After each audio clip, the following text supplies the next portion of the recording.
Hi everybody, this is Scott with Homebrewers Outpost and homebrewers.com. Today I'm going to talk a little bit about wine kits. Wine kits are the easiest way to make quality wine at home. Making wine is technically easier than making beer since there's no boiling involved, there's only one main ingredient, and wine is less prone to spoilage due to its high alcohol content. The problem, of course, is that good grapes are hard to find, and furthermore, they're only available for a short time each year after harvest. These problems are solved for us by wine kit manufacturers by sourcing and contracting for great varietal grapes from all over the world. Then they process these grapes and package them so that we can make them any time of the year in any location. Another great thing about wine kits is that there's a huge variety available. We carry over 100 varieties of kits in our store. Those kits are divided into two lines. This kit is called a Vintner's Reserve kit. This kit is called a Selection kit.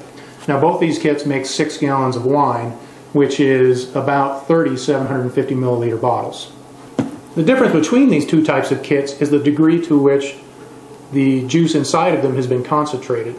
Now this Vintner's Reserve kit contains 2.6 gallons of juice. This Selection kit contains 4.2 gallons of juice. As I said, both of them make 6 gallons of juice. So the general rule when making a wine kit is that the less concentrated the grapes, the higher quality of the wine. Now that doesn't mean you're not going to like the quality of wine that comes from the smaller kits. The Vintner's Reserve kits do make very good kits. They just tend to be a little bit lighter bodied. Now on the plus side, the Vintner's Reserve kits do mature faster and are ready to drink sooner than the Selection kits here. So if you're in a hurry and you want a good table quality wine soon, then you might want to go with one of the Vintner's Reserve kits. If you're a little bit more patient and you want to age your wine for 6 months, a year, or even more, you might want to upgrade to one of these larger Selection kits. Another one of the great things about these wine kits is that they're really simple to make. All the kits are going to have basically the same procedure, whether it's a big Selection kit like this or one of the smaller Vintner's kits like this. Basically, you're going to take a large bag of concentrated juice out of it. You're going to add that to a fermenting bucket. You're going to add some water to that to bring the volume up to 6 gallons. After that, you're going to add some of the additives that are included in the kit. Then you're going to add maybe oak chips if that's appropriate and included in the kit. And then you're going to add yeast to that kit.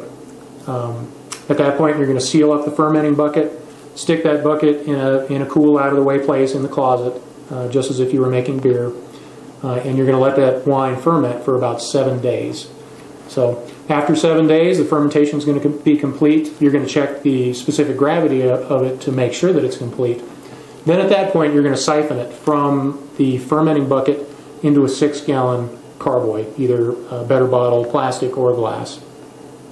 From that stage, you're going to put it back where the wine was fermenting. Let it sit there until the 10-day point from the initial day that you made the wine. At 10 days, you're going to add some more additives and also stir the wine to degas it, vigorously degas it. After you've added the additives, you put it back again in the closet or the place where you're storing the wine, and you're going to let it sit in there for another 3 to 6 weeks, depending on the kit that you make.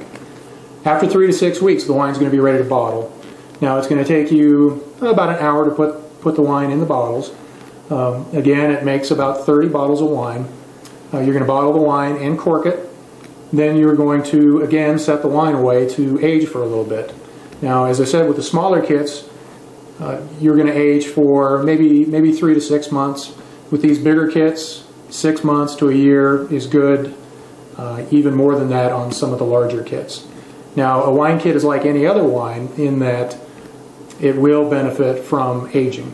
Now, white wines will benefit less than the reds, but if you've got a big red, I would definitely recommend aging it for a decent amount of time.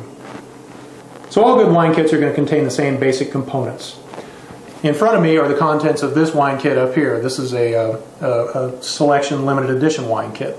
So this kit contains a big bag of juice. This is 4.2 gallons of concentrated juice. These are additive packages. Basically, there are 4 additive packs here. I've got 2 additives that are meant to clarify the finished wine and 2 additives that are meant to stabilize the finished wine so that no infections develop in it after it's been made. Now, also in this wine kit I have 4 packages of oak chips.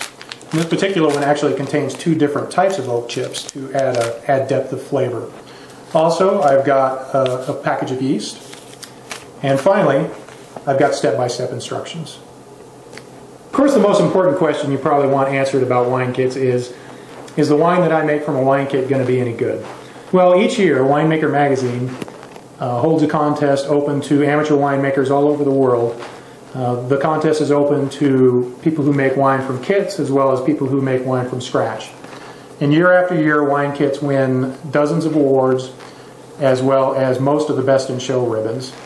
Wine kits can make very good to excellent quality wines, especially when you consider how easy they are to make and at $4 to $6 a bottle, how economical they are to produce.